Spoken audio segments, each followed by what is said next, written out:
Ang intense ng mga kaganapan ngayon sa abot kamay na pangarap sapagkat sa wakas nga ay matatauhan na itong si Lynette dahil nakita na niya ang totoong pag-uugali ni Doc Carlos.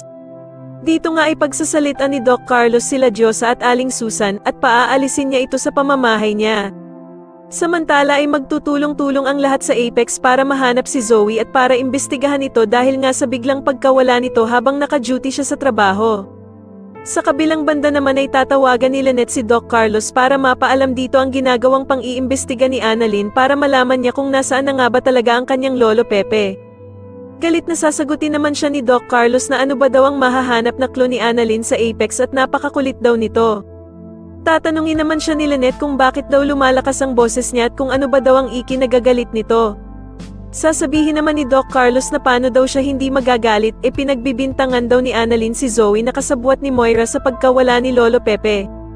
Samantala habang magkausap sila Lynette at Doc Carlos ay bigla niyang maririnig si Aling Susan kaya naman ay agad niyang sasabihin na kung bakit daw nasa pamamahay niya sila Diyosa at Aling Susan. Bigla namang makakaramdam ng kakaiba si Aling Susan sa kinikilos ni Lynette na para ba daw gusto na agad nito silang paalisin.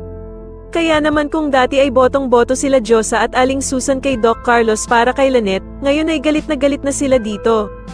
Samantala matapos ngang mabawasan ang tauhan ni Balahadje dahil nga sa pinatay niya ang tauhan niya, ay kukuha ulit siya ng bagong pulis.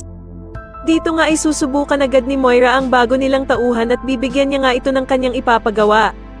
Sa tingin niyo matauhan na nga kaya ng tuluyan si Lynette matapos silang bastusin ni Doc Carlos at sa pilitang paalisin ng kanyang bahay sila Diyosa at Aling Susan, mas lalo na nga talagang nagiging exciting ang mga susunod na kaganapan kaya naman ay mas lalo pa nating abangan ang mas lalong gumigandang abot kamay na pangarap. Maraming salamat po sa inyong panonood at sana po ay ma-subscribe niyo ako. Maraming salamat po.